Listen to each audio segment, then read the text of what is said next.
لم يكن الحاج إسحاق القادم من بلاد البوسنة والهرسك قبل 20 عاما إلى النمسا على دراية بأخبار جاليته التي تعيش كغيرها من الجاليات المسلمة في بلاد المهجر بحثا عن حياة أفضل. اليوم ومع تطور استخدامات الإنترنت وسهولة ترسيخ خدماتها، كل ما أصبح على إسحاق والاطلاع على جهازه المحمول لوقت وجيز حتى يتمكن من الإلمام بأخبار جاليته وأنشطتها المنوعة التي ترتبط غالبا بعادات وتقاليد الوطن الأصلي.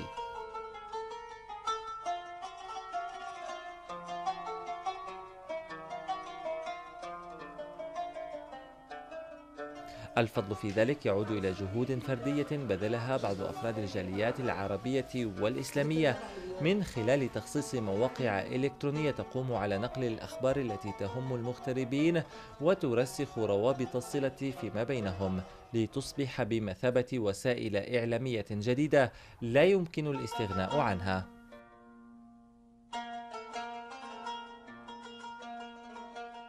فبالنسبة للمغتربين من أبناء الجالية العربية والمسلمة، تشكل الأعياد الدينية والفعاليات الثقافية المنوعة خلال أشهر العام مناسبات هامة للقاء والتجمع في ظل افتقاد الأجواء التي تعودوا عليها في بلدانهم الأصلية، وهو ما تتيحه تلك المواقع التي تحرص على إبلاغ أفراد جالياتها بكل ما هو جديد وهام.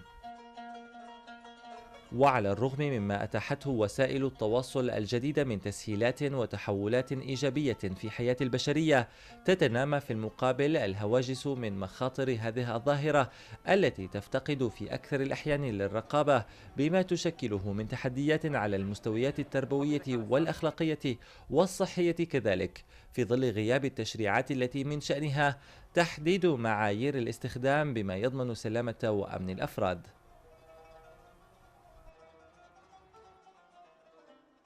ففضلا عن ما قد تتسبب به إساءة استخدام الإنترنت على المستويين الأخلاقي والتربوي، تبرز مشاكل أخرى أيضا مثل الإدمان القهري على ألعاب الإنترنت والجلوس أمام شاشات الكمبيوتر أو الهواتف لساعات طويلة خلال اليوم، وهو الأمر الذي أثار جدلا واسعا في بعض الدول الكبيرة مثل الصين التي بدأت في إنشاء مراكز صحية لاستقبال وعلاج المتضررين، لا سيما من الأطفال وطبقة الشباب. شبكة الإنترنت التي تحولت إلى عالم موازٍ لعالمنا الواقعي فتحت آفاقا واسعة بكل مزاياها ومساوئها، وأصبحت جزءا لا يتجزأ من حياتنا اليومية. لبرنامج الثقافة اليوم، نايف نوفل، فيينا.